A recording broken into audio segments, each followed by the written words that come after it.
In fact, Biocon is on our radar. This is on the back of the company looking to make Biocon Biologics as a wholly owned subsidiary. Ekta spoke to Kiran Mazumdar on the deal. Listen in.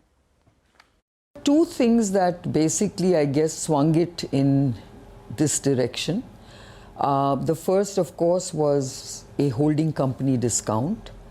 And the second was the perceived debt overhang, which we basically acquired because of the acquisition debt.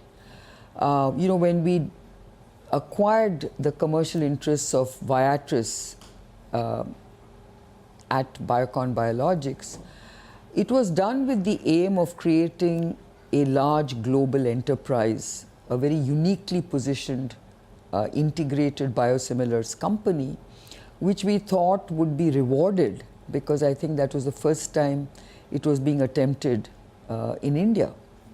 And it was the biggest biopharma acquisition ever done, 3 billion plus.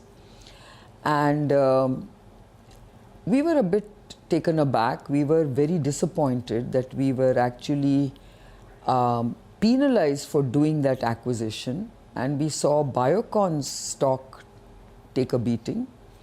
The reasons ascribed were that they were very uncomfortable about the acquisition debt, and coupled with the as you say, the holding company discount, we saw a huge devaluation of the Biocon stock, and that by extension lowered the intrinsic value of Biocon Biologics.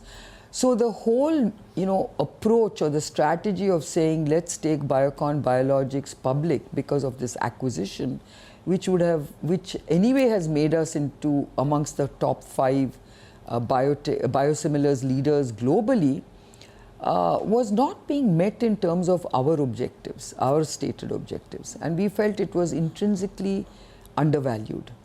Now, with that in mind, we said, let's look at what's the best value accretive step we can take.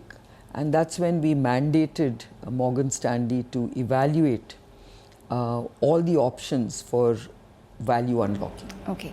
Well, interestingly, now you'll have Serum hold around 3 to 4% stake in the company, in Biocon. You have Viatris, which will hold around 6 to 7% stake as well. Just give us a sense in terms of what the relationship with such large shareholders would be, or such strategic shareholders would be with Biocon. I mean, basically, when we look at all the strategic investors, like you mentioned Serum and Viatris, I think it's really about how long they want to hold that shareholding in Biocon.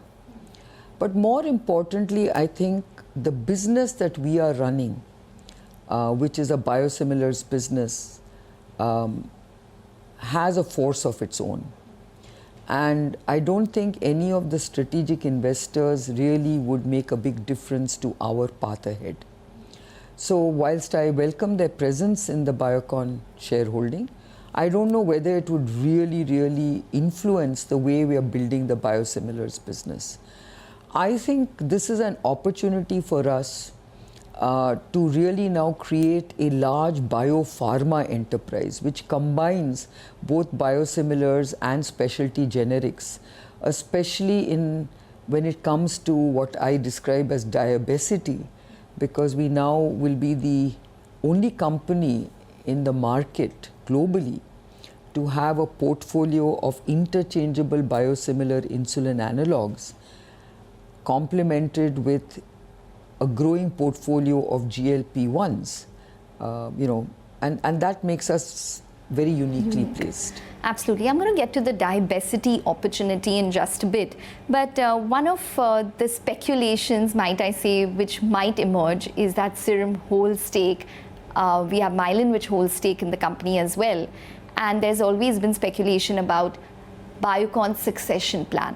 So would that be an assumption that maybe the Serums of the world could possibly increase their stake, would probably approach you for maybe even buying out Biocon? I don't even think that's really on the table, because I think, people talk about succession planning, and I really don't think people should worry about succession planning. I think we have an excellent management team. I think Biocon is professionally run.